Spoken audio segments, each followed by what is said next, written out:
Good morning, everyone. So, today I'm going to give you my impressions of a book I'm reading, The Epic City, The World on the Streets of Kolkata. Although it writes Calcutta here, I call it Kolkata. Kushnav চৌধুরীর কুশনাভ নামটা আমি আগে শুনি নাই বাংলায়, but search করে দেখলাম এটা নামটা বেশ জনপ্রিয় পশ্চিমবঙ্গের দিকে, বিশেষ করে কলকাতায়। বইটা আমার খুব ভালো লাগতেছে। আম, বিশেষ কিছু কারণে ভালো লাগতেছে, যেমন এই মুহূর্তে পড়তেছিলাম রায়টস নিয়ে। আম, তার এক ফ্রেন্ড, বড় ভাই, পোয়েট রঞ্জন, ওনার বাসায় সুনীল গাঙ্গুলিকে নিয়ে, জীবনানন্দকে নিয়ে, ট্যাগরকে নিয়ে কথা আছে। এবং এরা কেউই পোয়েট হিসেবে রিমেম্বার্ড হবে কিনা, ৪৩-এর মন্বন্তর নিয়ে। রঞ্জনের বাবা ছিল বাংলাদেশে, ৪৭-এর পার্টিশন। এই জন্য এই বইটা, এই ছেলেটা প্রিন্সটনে না ইয়েলে লেখাপড়া করে দেন কলকাতায় ফেরত আসছে। তার বাবা মাও ২ বার পশ্চিমে গিয়ে আবার ২ বার ফেরত আসছে। তো দেশের প্রতি তার একটা টান আছে।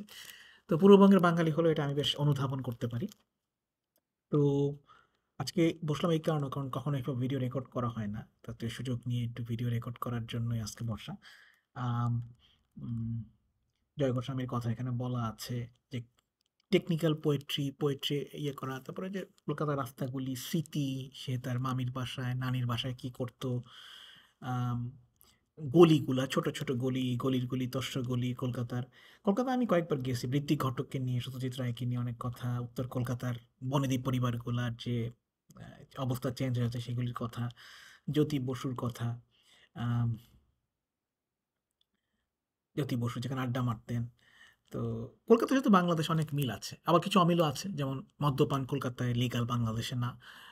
এবং তাদের অনেক ইস্যুরা খুব অ্যাপ্রিশিয়েট করেন, যেটা বাংলাদেশে একজন মুসলিম পরিবারের লেখক এত সহজে বলতে পারবে না। এসব ছোটখাটো ব্যাপার আছে। বাট ওই বাসে যে যাচ্ছি, বিবাদী বাগ, বাসে ঢোকা, ওঠা বা নীলক্ষেতে বই দরাদরি করা, ওখানে কলেজ স্ট্রিট, কলেজে আমরাও গেছি কিন্তু ওই অভিজ্ঞতাগুলো তো নাই। তার আমেরিকায় গিয়ে এশারের পেইন্টিং এর মতো।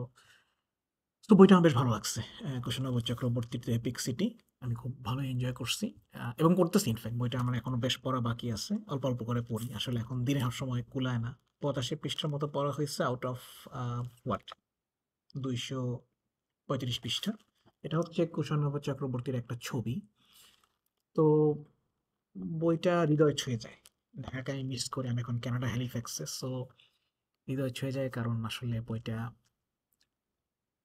ওই মুহূর্তগুলি তুলে ধরে, যেটা আসলে আমাদের দৈনন্দিন জীবনে এই ধরনের ভাব প্রকাশ করা অত সোজা না।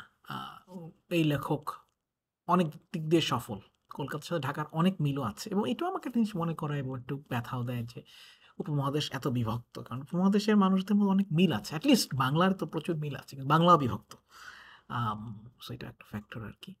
তো যাই হোক, বইটা আমি খুবই উপভোগ করতেছি এবং ইচ্ছা আছে বইটা সম্পর্কে আরো কিছু বলার।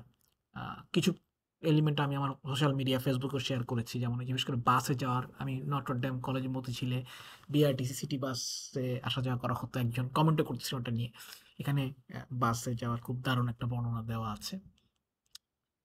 আম তারপরে এরকম নীলক্ষেতে বই দরাদরি করা, কেনা, দর কষাকষি করে, ওইটা খুব কলেজ স্ট্রিটে কেনার একটা, সে ওই গ্রাহাম গ্রিনের দ্য কোয়াইট আমেরিকান কিনবে ১৪টা বইয়ের নিচে। এই পুরান বইটার দাম কত? এভাবে করে বলে দামাদামি করে কেনা। অসাধারণ লাগতেছে, টু বি অনেস্ট। খুবই ভালো এনজয় করতেছি। আম সো সকালবেলা বইটা পড়লে একটা ভালো ফিলিং পাই। আ যখন সুযোগ পাই। আ সন্ধ্যায় বা উইকেন্ডেও পড়া হচ্ছে বইটা। আমাকে দেশের একটা ফিলিং দিচ্ছে। এবং দেশে গেলেও যে দেশের এই ফিলিংটা আপনি পাবেন এমন কোনো গ্যারান্টি কিন্তু নাই। এগুলো আমাদের বেড়ে ওঠার সময়ের গল্প, যেটা আসলে একটা মানসিক ব্যাপার। স্টেট অফ মাইন্ড যাকে বলে আরকি। তো উনি ওভাবে খুব সুন্দরভাবে লিখেছেন। ভালো লাগছে আমার বইটা খুব, এবং কন্টিনিউ করব। আপনার সাথে শেয়ার করব। আ ভিডিও আপলোড করলাম অনেকদিন পরে। আপনাদের কেমন লাগলো জানাবেন। Thank you. আশা করি আপনারা এই বইটা পড়তে পারবেন। এই বইটার হার্ড কপি আমি পড়তেছি হ্যালিফ্যাক্স পাবলিক লাইব্রেরি থেকে নিয়ে। আ কিন্ডল কপি কিনবো কিনা জানি না, এবং অনলাইনে হয়তো পাওয়া যেতে পারে। বাট আমি আসলে আর দেখি নাই, কারণ এটাই পড়তেছি। কথা হয় পরে। ভালো থাকবেন।